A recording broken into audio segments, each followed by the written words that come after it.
Breaking news చూస్తున్నాం. ఇద్దరు యువకుల వేధింపులు తట్టుకోలేక యువతి ఆత్మహత్య చేసుకున్న ఘటన నల్గొండ జిల్లా మాడుగులపల్లి మండలం చింతలగూడ గ్రామంలో చోటు చేసుకుంది. కళ్యాణి అనే యువతి పాలిటెక్నిక్ పూర్తి చేసుకుని ఇంటి వద్దనే ఉంటుంది. అదే గ్రామానికి చెందిన శివ, మధు కళ్యాణిని కొంతకాలంగా వేధింపులకు గురి చేస్తున్నారు. అయితే వీరి వేధింపులు భరించలేక కళ్యాణి పురుగుల మందు తాగి ఆత్మహత్య యత్నం చేసింది. దీంతో కళ్యాణిని వెంటనే నల్గొండలోని ఓ ప్రైవేటు ఆసుపత్రికి తరలించి చికిత్స అందిస్తూ ఉండగానే చనిపోయింది. కళ్యాణి తల్లి ఫిర్యాదుతో పోలీసులు ఇద్దరు యువకులపైన కేసు నమోదు చేశారు.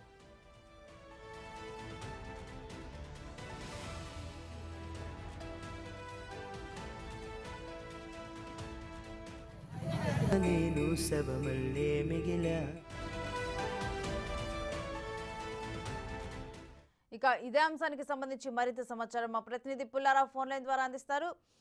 పుల్లారావు, అసలు ఈ ఘటన గురించి కంప్లీట్ డీటెయిల్స్ ఏ విధంగా ఉన్నాయి? నల్గొండ జిల్లా మాడుగులపల్లి మండలం చింతలగూడెం గ్రామంలో ఒక విషాద ఘటన చోటు చేసుకుని చెప్పవచ్చు. ముఖ్యంగా ఇద్దరు ఆకతాయిలు వేధింపులు భరించలేక ఒక యువతి ఆత్మహత్య చేసుకున్న ఘటన మాత్రము కలకలం లేస్తుందని చెప్పవచ్చు. అందరినీ కూడా కన్నీటి పరిచయంతో కూడా చేస్తుందని చెప్పవచ్చు. చింతలగూడెం గ్రామానికి చెందినటువంటి కళ్యాణి పాలిటెక్నిక్ కంప్లీట్ చేసేసి వాళ్ళ ఇంటి దగ్గరే ఉంటుంది. ఇంట్లో తల్లికి చేదోడువాదుగా వ్యవసాయ పనుల్లో వాటిలో నిమగ్నమై ఉన్న పరిస్థితి ఉంది. సో ఇదే గ్రామానికి సంబంధించినటువంటి మధు, శివ అనే ఇద్దరు యువకులు ఈ అమ్మాయి పట్ల అనేక రకాలుగా వికృతంగా ప్రవర్తిస్తూ ఆ అమ్మాయి వెంట పడుతూ మేము పెళ్లి చేసుకుంటామని చెప్పేసి, అదేవిధంగా మీ యొక్క ఫోటోను వాట్సాప్ లో, ఇన్స్టాగ్రామ్ లో మీ దాని యొక్క ఫైల్ ఫోటో కింద ఉపయోగించుకుంటామని చెప్పేసి అనేక రకమైనటువంటి వేధింపులకు గురి చేస్తున్న సందర్భం అయితే ఇదే విషయాన్ని కూడా కళ్యాణి తన తల్లికి చెప్పినప్పటికీ కూడా తల్లి సంబంధించి కొన్ని పెద్ద మనుషుల ద్వారా చెప్పించేసి కొద్దిగా మందలింపు చర్యలు చేపట్టింది. అయినా కూడా ఈ యొక్క ఆకతాయిలు మాత్రము తమ యొక్క పరిధిని మాత్రం వదిలిపెట్టలేదు. ఆ అమ్మాయిని వెంటపడుతూనే ఉన్నారు. ఆ అమ్మాయిని వెంటపడుతూ నేను పెళ్లి చేసుకున్న ఖచ్చితంగా అని చెప్పేసి ఎన్నో రకాలుగా ఒక రకమైన బెదిరింపులకు గురి చేస్తుండే వరకు ఇక అమ్మాయి గచ్చంతలేని పరిస్థితిలో పురుగుల మందు తాగి ఆత్మహత్య యత్నం చేయడం జరిగింది. అయితే విషయాన్ని గమనించినటువంటి తల్లి వెంటనే కూడా నల్గొండలో ఉన్నటువంటి ప్రైవేట్ ఆసుపత్రికి తరలించేసి చికిత్స అందిస్తుండడం జరిగింది. 6వ తారీఖు ఈ విధంగా పురుగుల మందు తాగి ఆత్మహత్య చేసుకోవడానికి ప్రయత్నించగా నిన్న మంగళవారం రోజు ఆ అమ్మాయి మృతి చెందిన చోటు చేసుకోవడంతో గ్రామంలో విషాదాలు నెలకొనని చెప్పవచ్చు. సో ఈ విధంగా ఇద్దరు ఆకతాయిల వేధింపుల వల్ల ఓ యువతి మాత్రం తన యొక్క నిండు ప్రాణాన్ని మాత్రం బలి తీసుకున్న ఘటన మాత్రం చాలా చెప్పండి.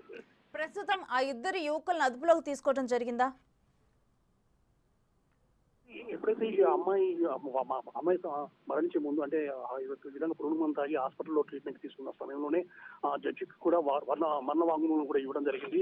తాను చనిపోవడానికి ప్రధాన కారణము మధు, శివ వీరిద్దరూ కూడా తను పెళ్లి చేసుకుంటారని అనేక రకమైనటువంటి వేధింపులకు గురి చేశారు. వారి యొక్క వేధింపులు భరించలేకనే నేను ఆత్మహత్యకు పూనుకున్నానని చెప్పేసి కూడా మరణ వాంగ్మూలం కూడా ఇవ్వడం జరిగింది. సో జడ్జికి ఆ యొక్క మరణ వాంగ్మూలం కూడా రికార్డ్ చేసుకున్నారు. ఇదే విషయం సంబంధించి మిర్యాలగూడ డిఎస్పీ కూడా మాట్లాడుతూ ఈ ఇద్దరు ఆకతాయిల వేధింపుల ఆమె కళ్యాణ్ చనిపోయిందని చెప్పేసి కూడా మేము రూఢికి చేసాము. ఎందుకంటే ఆ అమ్మాయి ఇచ్చిన వాంగ్మూలం కూడా అదే విధంగా ఉండడం జరిగింది.